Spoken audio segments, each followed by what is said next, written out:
Thank you for tuning in to view this talk. This topic today is on the science of safety, and it's understanding the nervous system and its involvement in our health and also in our healing. So, a little bit about myself. My name is Dr. Erin Walborn-Sterantino. I am a doctor of audiology, certified in tinnitus management. I also am a member and secretary currently of the American Tinnitus Association.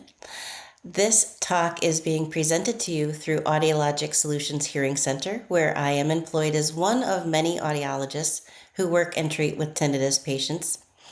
And on the side, I also teach meditation and mindfulness practices and have some polyvagal certifications. So I'm interested in sharing my knowledge with you today, not just from an educational standpoint, but also from one of a personal experience of mine. I did have a brief illness of I've lost all the balance on one side. I had double vertical vision in one eye and I had terrible vertigo. And this was many years ago. And Western medicine basically could find nothing wrong with me. And I knew that stress was involved, that there was a lot of stress in my life at the time, and my nervous system just basically shut down. And it was through different Eastern medicine techniques that I learned, and I learned more about the nervous system and was able to really self heal from it. So, this is where I come to this presentation with you because I've experienced it myself and I can see the benefit that it can provide in one's life for healing, and not just with tinnitus, but also with chronic pain, sound sensitivities. There's a whole host of things that we'll talk about. But a disclaimer is that this presentation is my own and they're my independent professional views. This is not necessarily a reflection of the views of the American Tinnitus Association. And this information is provided for general educational reasons. This is not an individualized treatment plan for you. It is still very important for you to be seen by audiologists who specialize in the management of tinnitus, such as our practice at Audiologic Solutions, to really get a better understanding of your own tinnitus and to come up with your own individualized treatment plan. This is not what this talk is geared for. This is general informational purposes only. And what are we going to do today in this talk? Well, I'm going to take you through an arrival practice. We're going to talk a little bit about what is mind body and what is our nervous system involvement in our own health and healing. What is polyvagal theory? How does that relate? And what is this power of neuroception, this thing that you'll learn about that can really help you in your own journey? And every time you see a sun, this little bright yellow sun in the top right corner of one of the screens, you will know that that is a skill that you can take home with you and begin immediately. And then we'll do a closing practice.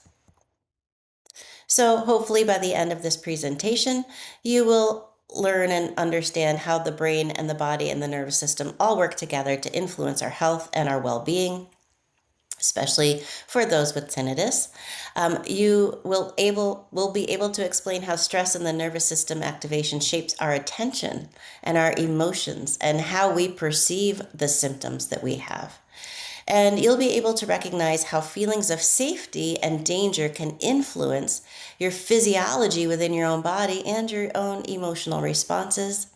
And you will learn some practical evidence-based strategies that can support our nervous system regulation, our own resilience, and our own well-being.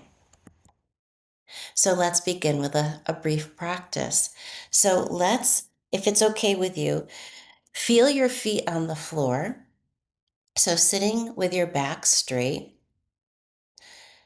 And let's start with using our eyesight, okay? So I'd like you to start by looking around your room. And I'd like you to use what I'm going to call soft eyes. And soft eyes means you're looking at things like shadows or areas of light. And maybe You're also noticing color and textures. Now, you may notice that you have what I call hard eyes or judging eyes. And this is where we start to have thoughts or emotions about what we're actually seeing. Like, oh, I have a lot of clutter on my desk right now. Maybe I should clean that up. Or, oh, there's a cobweb. And, the snowball effect of thoughts. So let's put our harsh eyes or our hard eyes aside and just use your soft eyes to kind of ground you back into this moment. And then, if it's okay with you, feeling your feet flat on the floor, if you'd like to, and if it feels safe where you are right now, you could close your eyes. But if it doesn't feel safe, you could keep your eyes open with that soft downward gaze. And begin to notice your own breath. So, right now, we're not trying to change our breath or breathe in any certain way. Just becoming aware of the fact that you are breathing.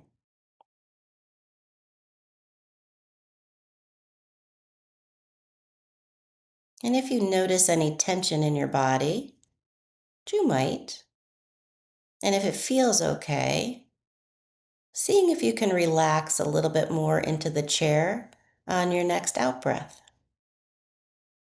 And if you can't, that's okay too.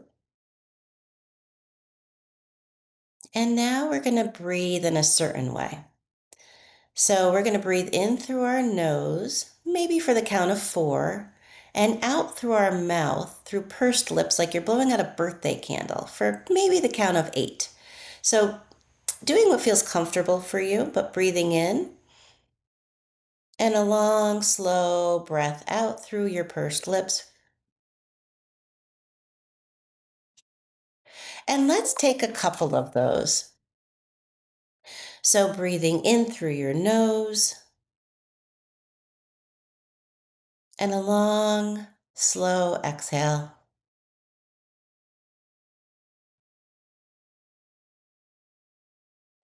And maybe doing 2 more.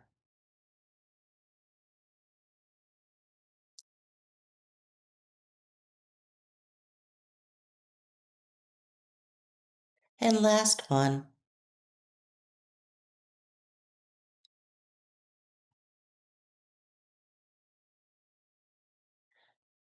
And then slowly return your breath to normal. Maybe wiggling your fingers or your toes. And then opening up your eyes and coming back. So noticing what you're feeling right now. Maybe you feel a little bit more relaxed, maybe a little bit more calm or grounded, or maybe you don't. Maybe that didn't feel comfortable for you at all. And so, whenever you experience a practice, it will be checking in with your own body to see how did you respond to that practice. And if it feels good or it feels safe, maybe not comfortable, but safe, maybe continuing it. And if it doesn't feel safe or comfortable, then maybe this isn't the right practice for you.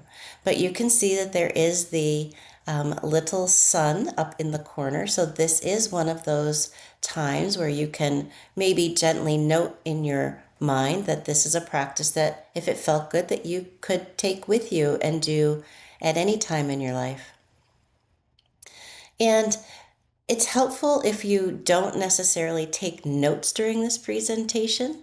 Um, I know that it's tempting because you want to write it all down, but because it's recorded, it might be better to just experience it all first. And then if there were things that you really were drawn to, you could come back and watch it again and write them down. And if you do see us for an appointment at Audiologic Solutions, some of these practices will be noted and handed out to you during your own individualized treatment plan if it applies to you. So Let's talk a little bit about this mind body medicine. What is that? And what do I mean by the great disconnect? Well, in our day and age, our culture, we tend to place a strong emphasis on mind over body. And so many of us are lost in our thoughts, or we're very intellectual, which is not a bad thing, but we often don't have a strong awareness of our own body. And mind body medicine recognizes that our mind and our body are deeply interconnected. And it focuses on how our thoughts, our emotions, our behaviors, and our nervous system as a whole influence our health and our healing. And mind body unity and mind body medicine is not anything new. This has been around for over 5,000 years, and we see it in the way that the Ayurvedic medicine has functioning, and we even have Ayurvedic medicine in the United States, but it comes from India. And also traditional Chinese medicine, and the way that these practices really look at working with the whole body, the nervous system, the root cause of problems, and recognizing that our minds do play a significant role in our own health. And the great disconnect is when, about 400 years ago, we had this great basic industrial revolution in our country, right? And this is when Rene Descartes proposed that the mind and body are completely separate things, that this was organs are being treated in isolation and symptoms were more suppressed with medications and pharmaceuticals, right? Rather than healed. This is surgery, and these pharmaceuticals are becoming primary tools in improving our survival. Absolutely. This is a great boom for our Western medicine and for healing things. But this is also the time when our emotional state and our psychological state were considered irrelevant to our own physical disease within our body. So the role of the nervous system was completely ignored. And this is a complete different idea and a split from mind body medicine from where we evolved from. And only within the 20th century have we had some really great scientists making these discoveries and evidence based, showing that mind body medicine actually is a thing. So we had Walter Cannon in 1932 document the fight or flight response within our own bodies. And Hans Selle in the 50s showed that stress, the physiologic change within our own bodies that occurs when we're under stress, can cause damage to our organs and our immune system. And Herbert Benson Harvard in the 70s, evidence based, showed that meditation provided a relaxation response within our bodies. And Candace Pert in the 80s showed how emotions affect our physical health. And this started a whole new field of study called psychoneuroimmunology. John Kabat-Zinn from 1979 started a mindfulness-based stress reduction class. And this is the class that I'm qualified to teach. It's very evidence-based. So we'll talk a little bit more about that later. But this was the first time that a secular class with no religious connotation was brought to the mainstream hospital setting to show how meditation can actually help change and alter what's going on in our body. And thanks to Stephen Porges, we now have more knowledge about the different states of our nervous system and how that shapes our health. So we're now moving back from that machine view that we had 400 years ago, and we're moving back to the systems view, where we do recognize now in common everyday science that the mind and body are understood as being deeply connected and interconnected, and that when we have care, we have to consider the whole person and how the brain and the body interact together. And that we do know now that stress, emotions, and relationships and our nervous system are all very important factors influence our health and our healing, and that healing really does occur and it's most effective when we combine patient and the healthcare practitioner together and they work together in partnership. So that is where we're back to in society today, and not fully. You still will see doctors that practice very, machine based, like I'm going to take care of your knee and I'm going to take care of this or your heart or your blood pressure. But some other doctors are now saying, well, what's going on in your life? Is stress a contributing factor for your high blood pressure? And what are some of the ways, that we can work the entire body to become more healed? And so, where can mind body medicine really help? So, any condition that has a significant nervous system component that conventional medicine does not fully address, things like chronic pain, tinnitus, we know, sound sensitivity, sure, anxiety, depression, PTSD, trauma, hypertension, irritable bowel syndrome or gut disorders, sleep disorders, autoimmune disease, some cancers, stress, burnout, hypervigilance, immune disorders, mind body approaches, and what you're going to learn here can support your health and well-being alongside with medical care. And so every time in this presentation, if you happen to be watching and you don't have tinnitus, but maybe you do have chronic pain or one of these others, you can just simply transfer the word tinnitus for one of these, and this all applies. So let's look about a little bit about our nervous system. Let's learn a little bit about what is this. Well, this nervous system that we have is our master communication network, and it continuously coordinates our thoughts, our emotions, our behaviors, and our bodily systems to help us survive, adapt, and heal. And so you can see that it's made up of a central nervous system with our brain and our spinal cord. But then we have this peripheral nervous system that has an autonomic nervous system and a somatic. So for this talk, we're going to be talking a lot about the autonomic nervous system. And that has two branches as well, a sympathetic and a parasympathetic. So you can kind of think of the sympathetic like a gas pedal, like, ooh, let's go. Let's give you some energy to get moving, right? Or the fight or flight, we sometimes call that. And the parasympathetic is made up of our vagus nerve. And this is where rest and digest, sometimes we call it that. This is where self-healing can occur. And there's different branches that we'll talk about. So within that autonomic nervous system, we talked about the parasympathetic and the sympathetic, right? There's a balance between activity and rest, right? When we're in rest, this is when our heart rate slows down and our breathing can become calm. Maybe you noticed that in that breathing exercise that we did to begin with. This is when your body feels safe and the pupils constrict, they narrow, they're not out there looking for danger. This is where our muscles relax.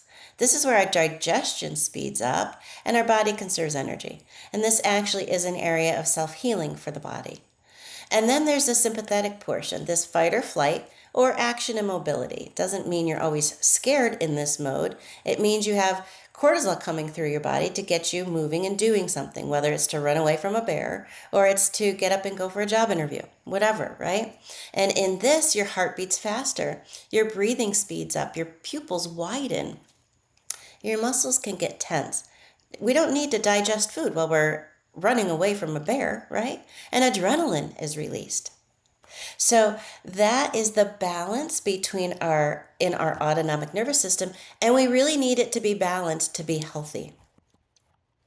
So in a normal stress cycle, a stress cycle in I want to call it normal, but it's so funny because it's not that normal in our day and age. But let's talk about what a normal stress cycle might look like for the nervous system.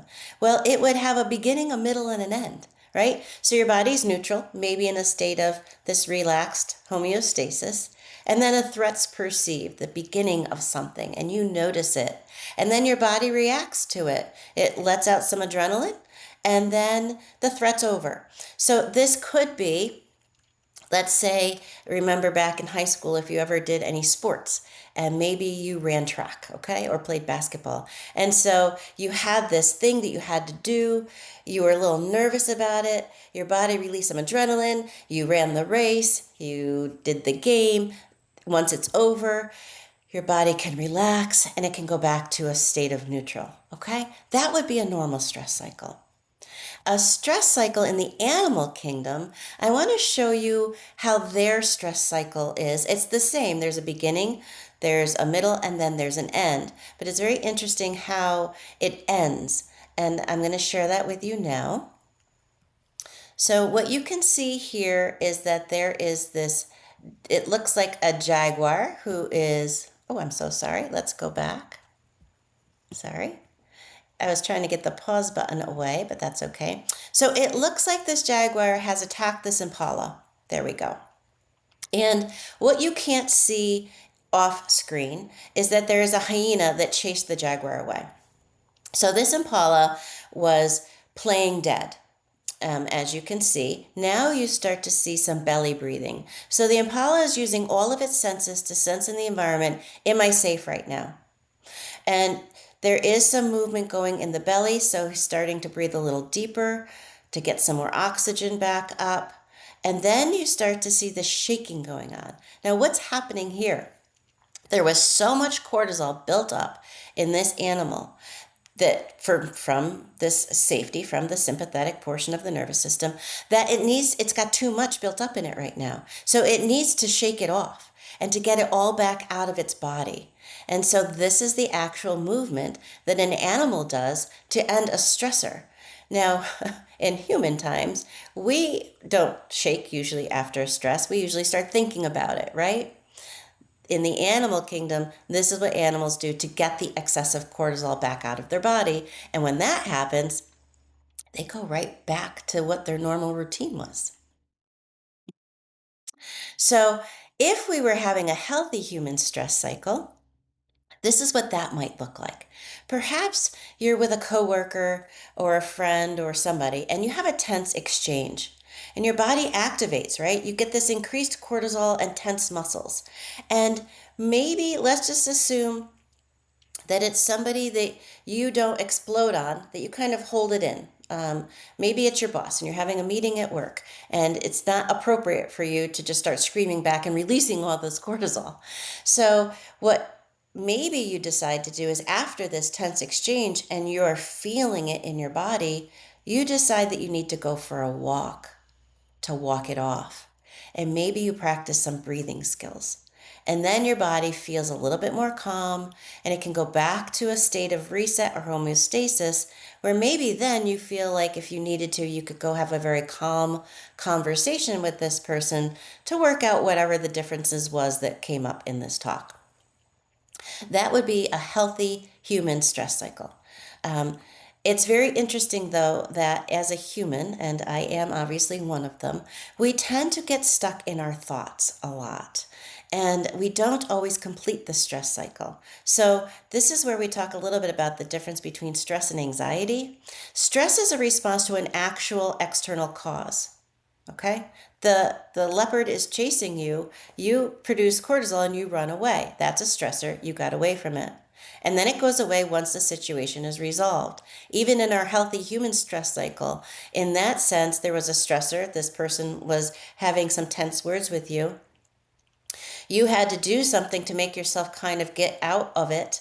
And then you felt more calm, and then you could proceed with your day, or it made you more calm and you could talk about it. But more likely than not, as humans, we tend to think about things. We might project what might happen in the future about this, or we play out a storyline, or we ruminate about what just happened.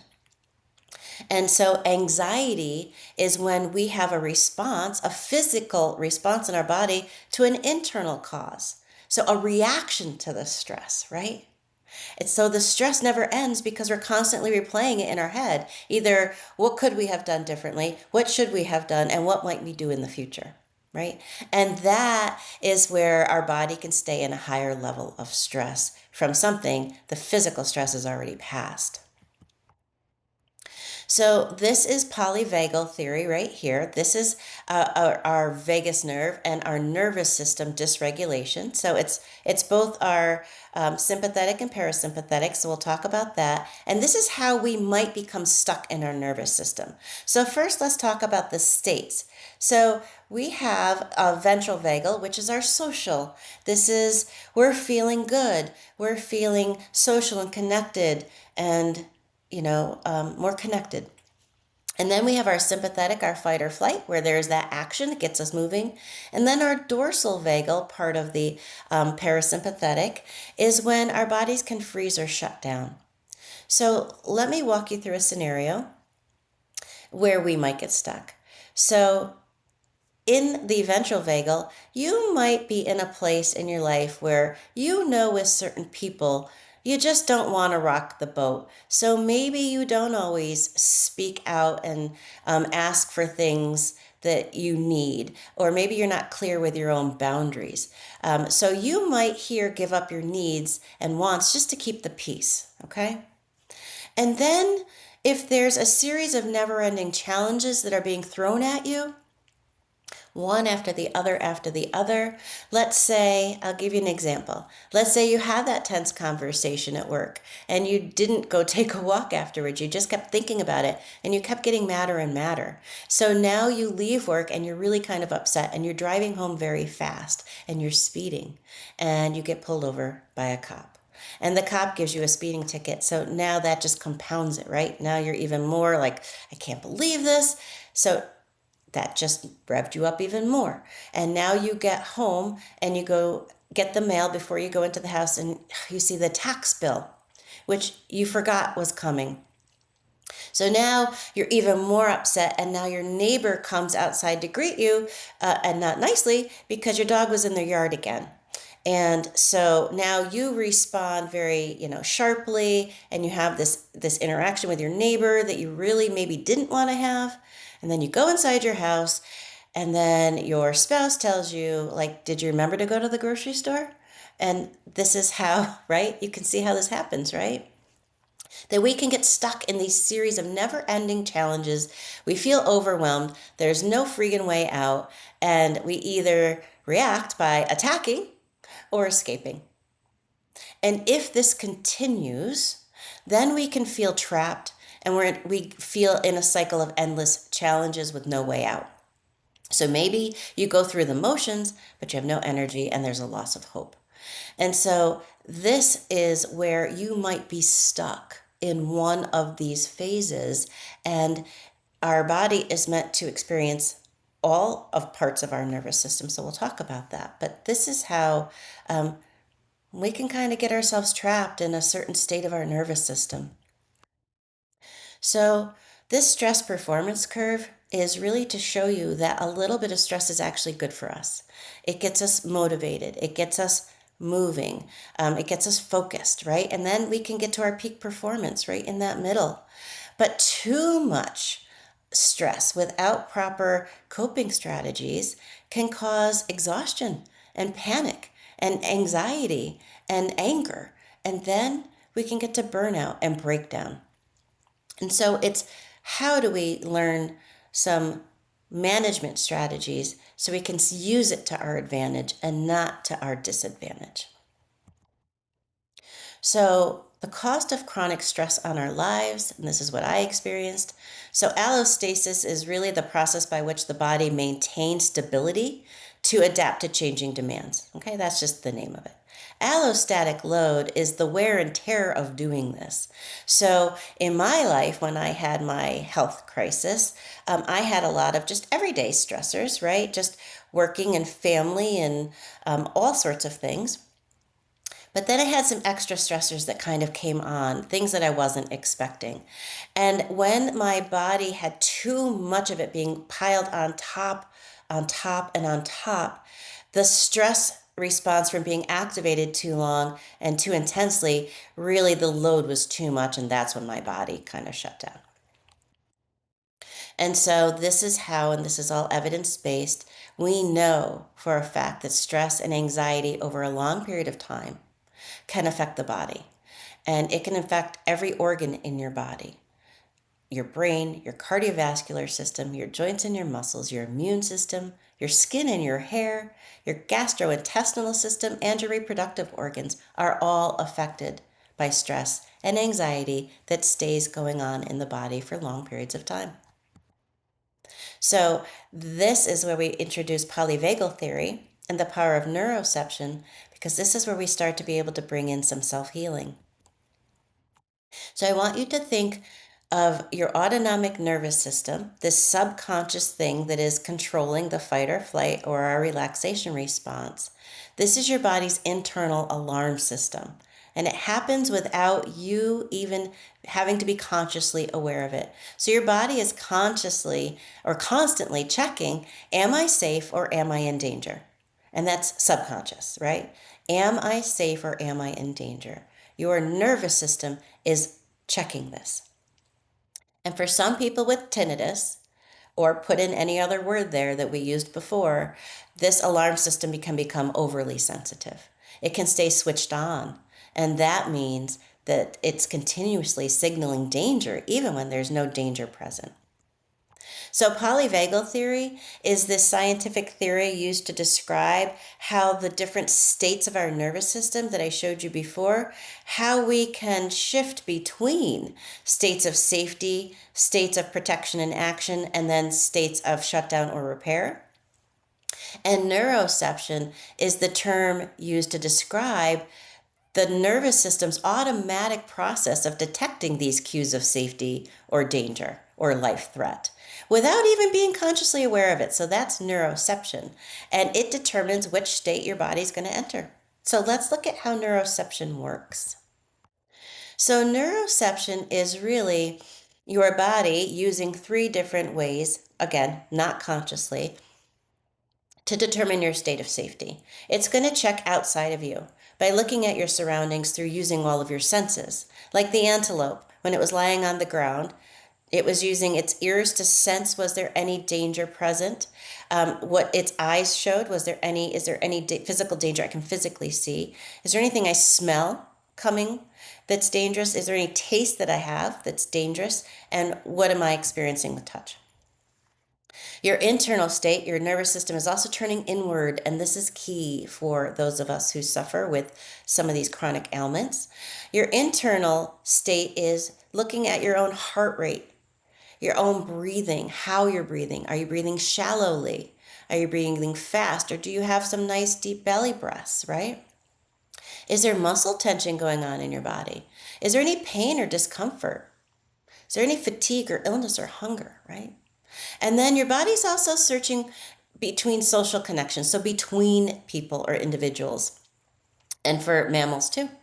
Looking at facial expressions, the tone of voice, physical body movements, eye contact, just their presence. Have you ever been in the presence of somebody and you just met them, and maybe you haven't even said a word yet, and you know if you feel comfortable or if you don't? That's neuroception. So why does our internal state matter? Because if we are experiencing pain, tinnitus, sound sensitivity, anything else, even weight gain or whatnot, but when we relate to our bodies with a sense of judgment, frustration, or fear, the brain is more likely to interpret that experience, right? This internal experience as a sign of threat, not safety. What do you feel when you are judgmental against yourself? Do you feel your heart rate beat faster, or do you feel more relaxed? Usually you feel more tense when you're berating yourself, or you're mad at yourself, or you're mad at your body, right, for doing this to you. So maybe, and please note the sun in the corner of the screen, which means this is something that you could take home with you and try. Maybe start looking at your own thought patterns. How self-critical are you? We're often far harsher on ourselves than we are on other people. So if you have some self-thoughts or self-judgment about this ringing is ruining my life, I can't handle this, it's never going to get better, I have to make it stop, my body is failing me. Well, when you have those thoughts, think about what you're feeling in your body. What's your heart rate doing? What's your breathing doing when you do that? And when your body senses that your heart is beating faster, Even though you didn't have a thought, you had this self-critical judgment, right?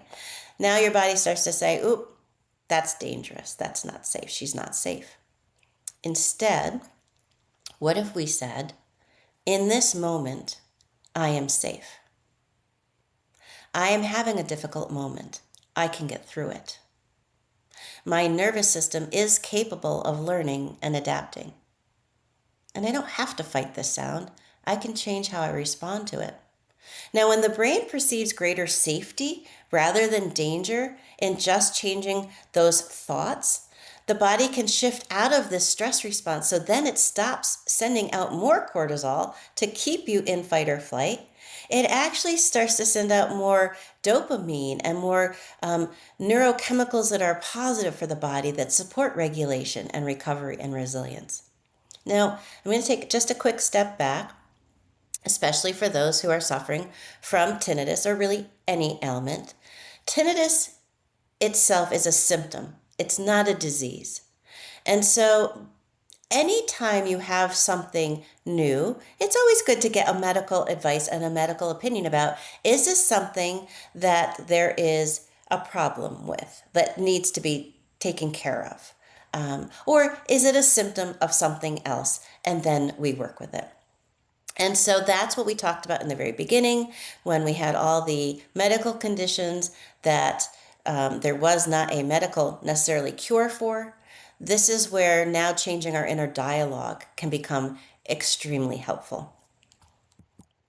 So we know that 80% of communication travels from our body up to our brain, not the other way around.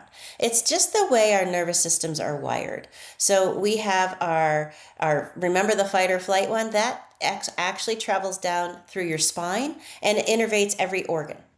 So when your body feels a sense of danger, it quickly can send cortisol or adrenaline to every organ in your body to get it prepped to go into survival mode, okay? And that's before you even think about it. That happens split second. That's because our body is wired for survival, as you saw with the antelope. 20% of the information comes top down. Why is this important to know? Because you might say, yeah, I know all of this. I've read books about this. I have meditation books and I have this and I have that. And you might read a whole lot of stuff and be very intellectual about things. But that's only 20% is informing your body of that. And if you're only mildly suffering, that 20%, knowing that it's not harmful, that it's a symptom of something else, can be very helpful. But for those people who are extremely bothered by their tinnitus, they need to actually relax their body and allow their body to feel safe in order for it to start to self-heal. And that means doing the practices as opposed to thinking about the practices. I hope that makes some sense to you. Now, recognizing your nervous system states. So this is also kind of important because it's about key, knowing what's going on in your body. Because if it's true, and it is, that 80% of the information is coming from our body up, you are going to feel in the column under body sensations, there are actually physical things that you might feel in your body if you're paying attention to them. And how we then relate to that body sensation with our emotions and our thoughts is how our nervous system, whether it feels safe or dangerous. So for example, if you tune into your body and you feel that your heart rate is steady, you have relaxed muscles, calm breathing, and very open posture, kind of like I am right now. I'm in my ventral vagal pathway of my nervous system. Okay. But how do I relate to that? What's the emotion or the thought that I might have? Well, if my nervous system senses that I'm safe, I'm going to feel calm and connected. I'm going to feel curious and present and compassionate. And I'm going to be creative and able to think clearly and engage with other people. Now, you might feel these same sensations, but if you have been in a constant state of stress, and your nervous system is sensing that, right? Because it's sensing internally, it's sensing your breathing and your heart rate and everything else.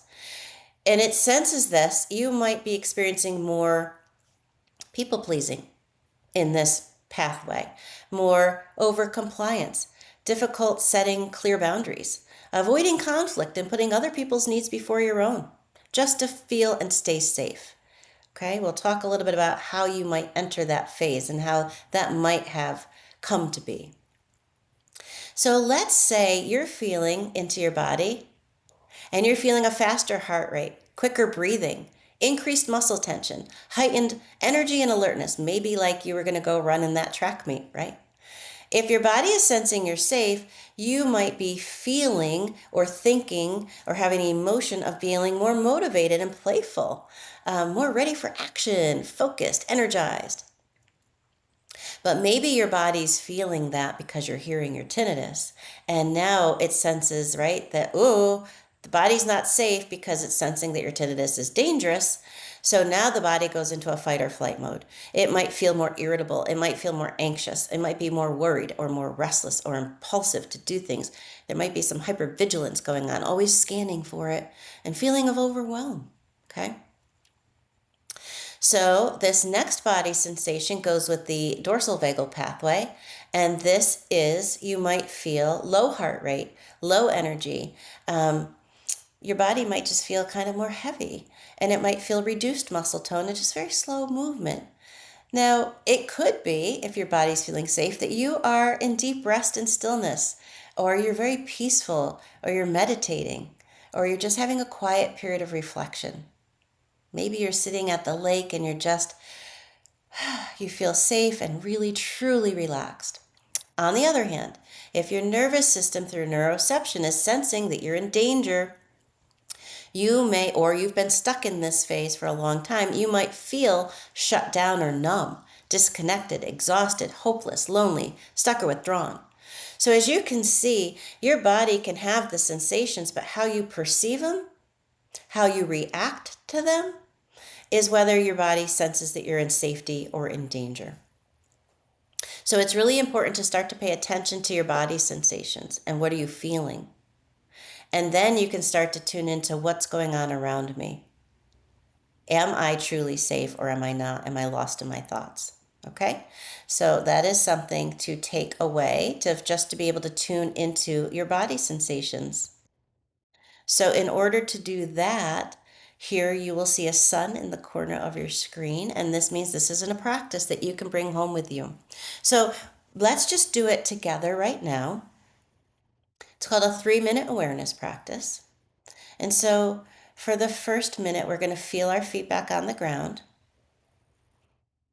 And if you'd like to, you could close your eyes and tune into whatever body sensations you have going on right now. So noticing, do you have pain, tension, fluttering, tightness? Maybe you feel very open and relaxed. Whatever it is, it doesn't matter. You're just noticing your own physical state. What is your body feeling right now? And then begin to notice what thoughts you have going on in your head and emotions. We're not trying to change them, we're just becoming aware of them.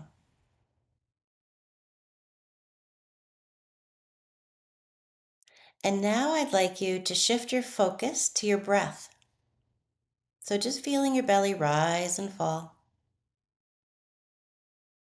And if it was comfortable, the breath that we did in the beginning, where we breathe in for maybe 4 and breathe out for 8 through our mouth, you could do some of those breaths right now.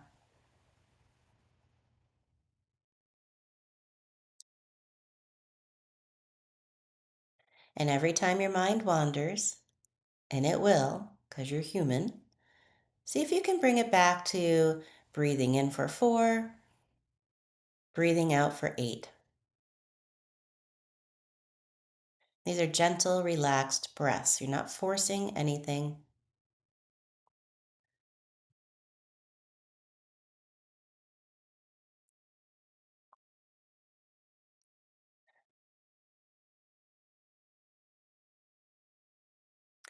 And now, if it's possible, I'd like you to broaden your awareness from your breath to your entire body sitting here.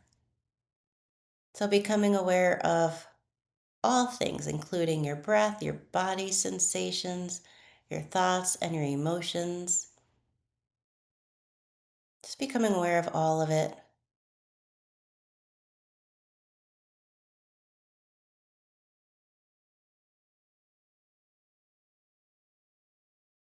Continuing also to notice your breath.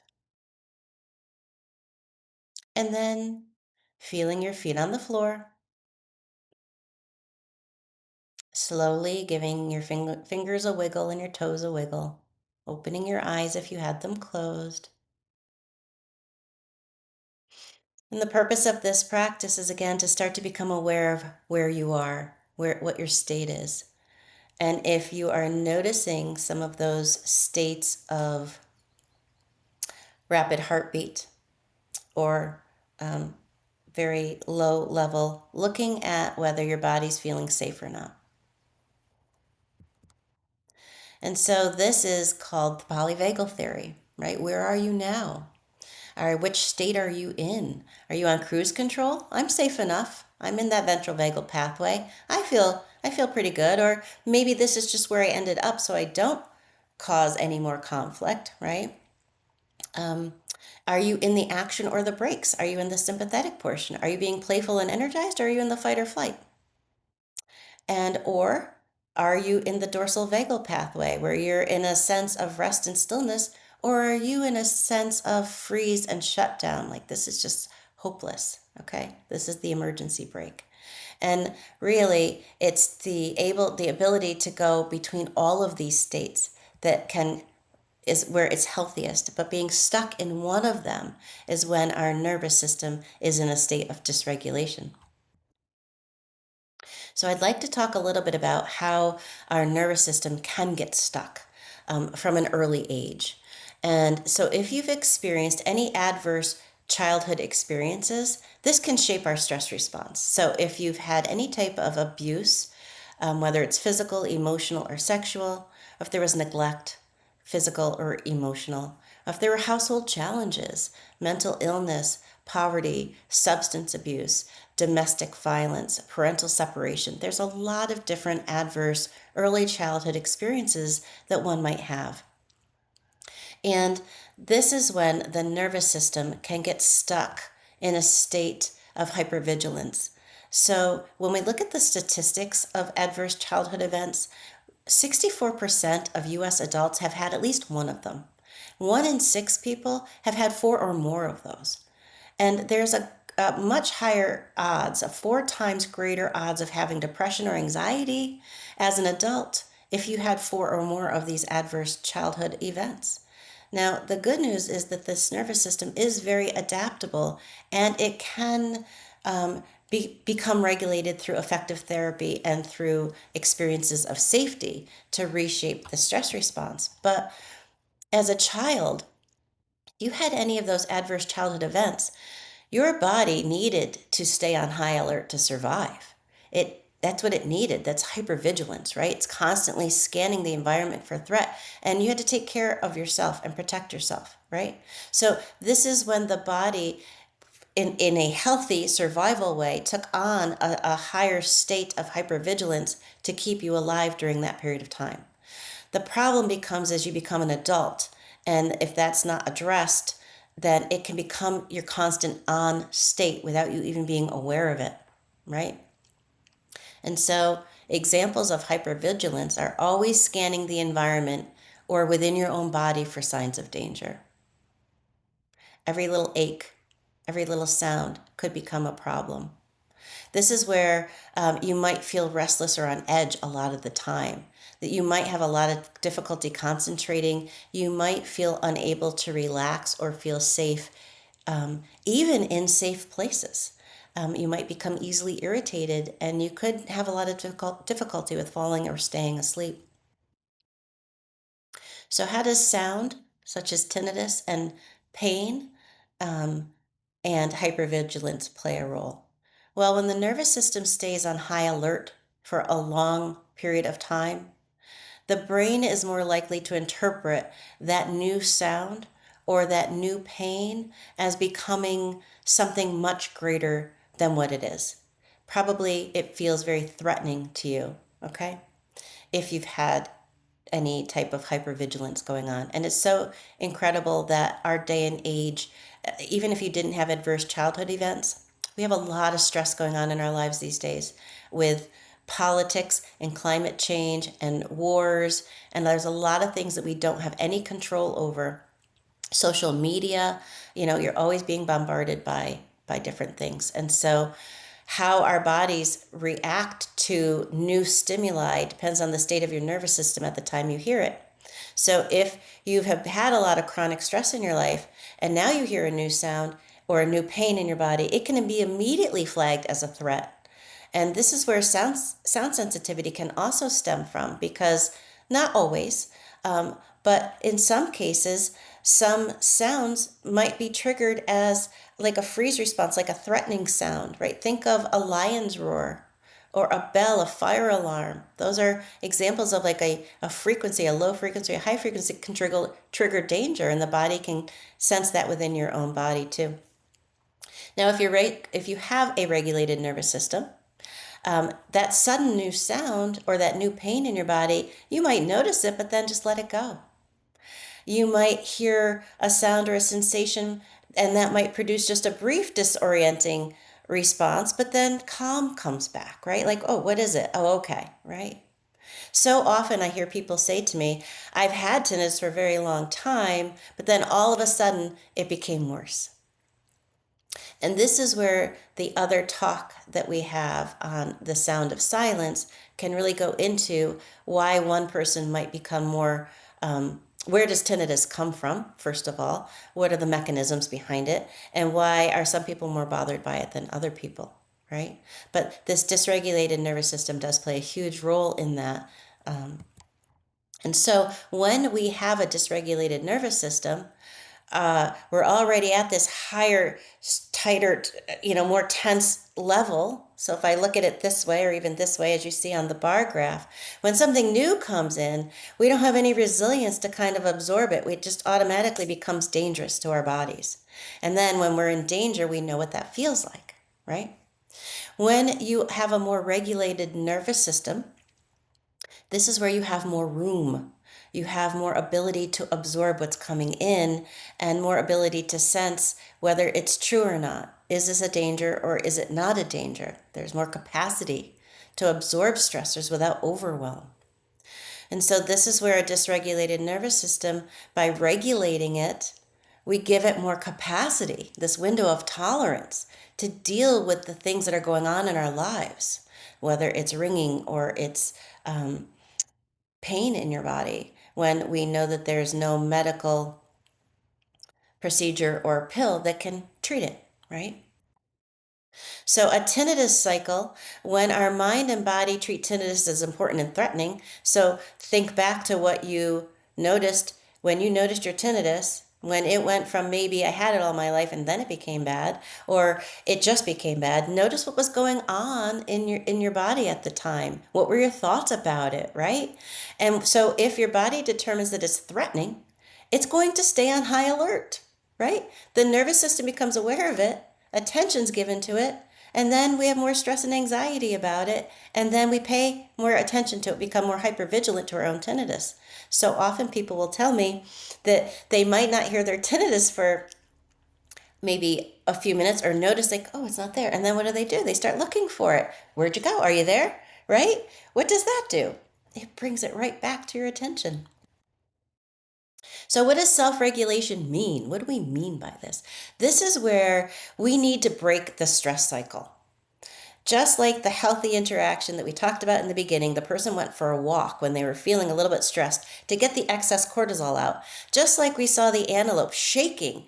Shaking is actually a really effective way to get excessive cortisol out of the body.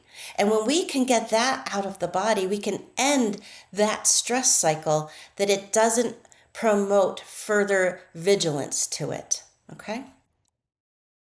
And as our nervous system regulates and our mind and our body learn that tinnitus is not a threat, less attention, leads to less distress, and it helps break the cycle. So, for polyvagal theory and tinnitus, um, if your body senses, because we're doing some of these stress management things, that your body feels safe and social in any of these polyvagal states, your tinnitus might be noticed, but it could easily fade into the background, right? If you're still feeling that you're in danger, your body senses you're in danger, this is where the tinnitus becomes overwhelming. And this is where we can get stuck.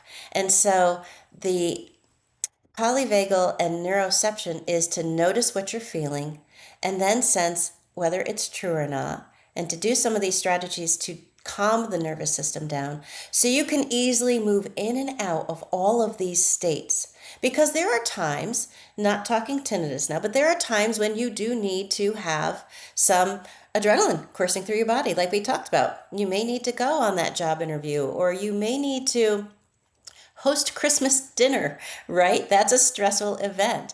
It can be a positive stress, but it's still stressful. And so, how do we engage in things that are still stressful without it overwhelming us? And that's what we're talking about with this talk. So, what I am going to do next is talk about a mindful regulation toolkit. These are skills that you can use on your own to help regulate your nervous system. And these skills are going to be given to you in a separate video because this one is already an hour long. And so I'm going to present these skills to you in another video so you can come back to them on your own without having to scroll through this entire video to write some of them down. So I will see you again in a few moments if you choose to click on the Mindful Regulation Toolkit.